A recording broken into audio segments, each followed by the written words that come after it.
So, hi, welcome to my podcast. What I think will be a regular weekly video that I make. The title is Living Gestalt, and I teach Gestalt professionally. I practice it, I love it, and although I do very well in the professional domain in terms of working with people, I'm equally interested in how I apply it in my own life and really how I help people live it in theirs. So there's what happens in the therapy and what happens outside the therapy. And for me, there's always a challenge in, how do I take these principles and apply them more extensively in my own life. I often fail. I do better within the constraints of the therapy session. I do my best, and I see in that sense Gestalt as being part of my ongoing learning, living, developmental process. So I'm not sure exactly what I'm going to do in these episodes, in this series, in this open-ended experiment for me. I'm hoping that it's useful for anybody watching and that it helps take the theories of Gestalt and, humanize them a little bit more, personalize them. And perhaps I'll encounter people, other Gestalt people, and I'll have conversations with them about living Gestalt and put them up here as well. As I say, I'm not sure this is an experiment for me.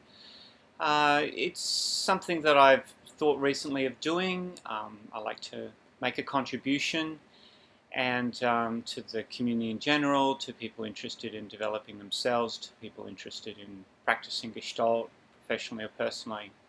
And I've been thinking about this for quite a long time, I guess 30 plus years.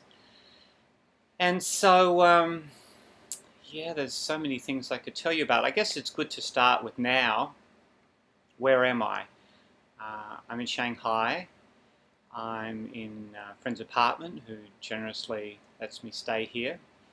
I'm southern part of Shanghai. I'm opposite the botanical gardens, so I can go across the road, which is actually a 8-lane road, highway, to go to the botanical gardens for a run, which I do, although it's getting pretty cold. It's about 5 degrees out at the moment.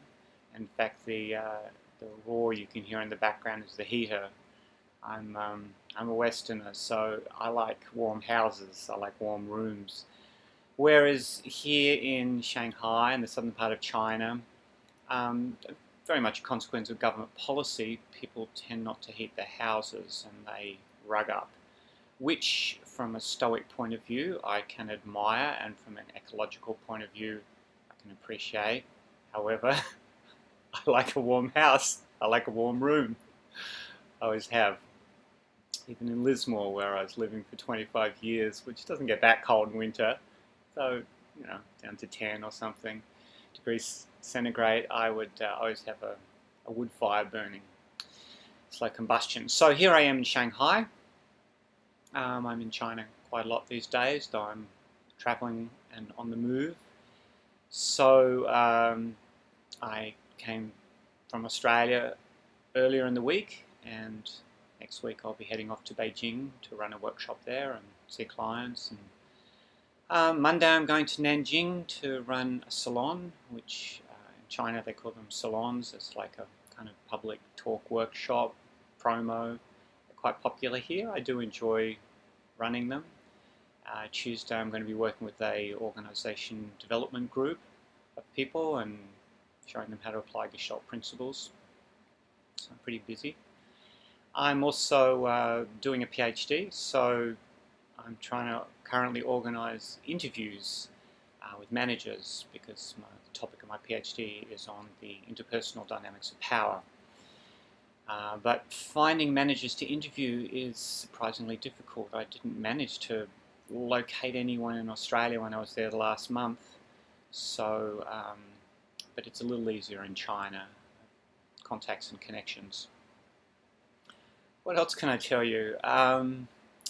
Living Gestalt. I recently was listening to some talks by a guy, Reed Wilson, who has a very interesting approach to anxiety, which is very compatible in many ways with the Gestalt approach because he works paradoxically. It's about going into the anxiety rather than avoiding it. So that's, I think, a very Gestalt style. Because we like to be with what is, rather than automatically trying to change it. And he quoted Eckhart Tolle, a particular line, "You can't argue with the present."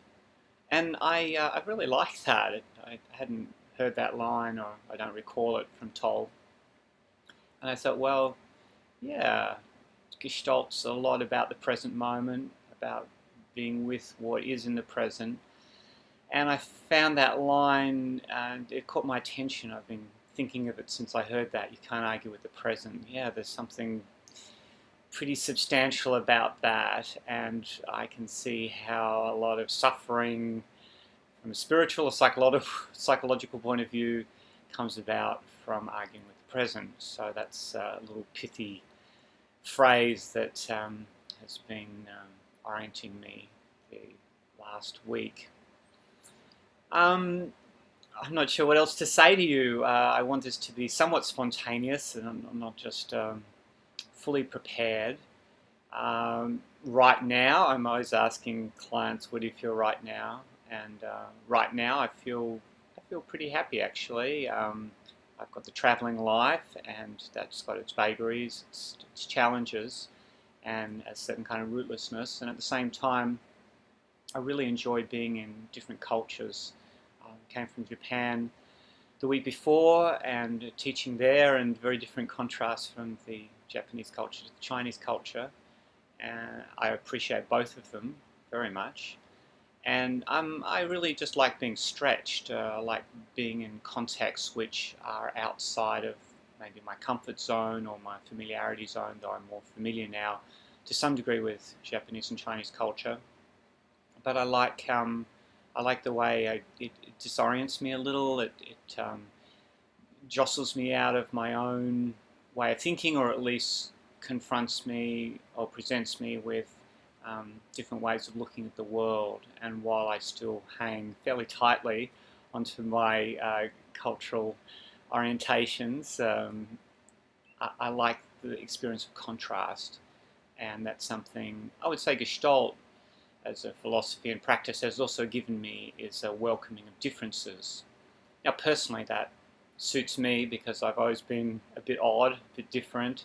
I never really quite fitted in. My parents were American, I was born in England, came to Australia when I was 4, so never really quite became your Ocker Aussie.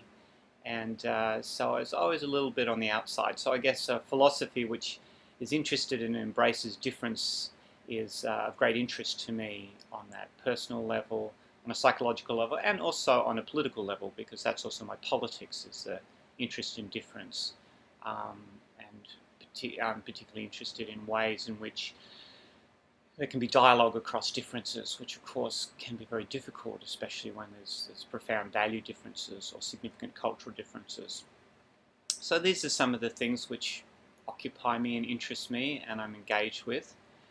So that's probably good for an initial piece. Thanks for listening to me, for the connection. I hope that I can set it up so that you can put comments, and there can be some possibly kind of dialogue between people watching this if it's interesting at all to you. And I'll see you next week.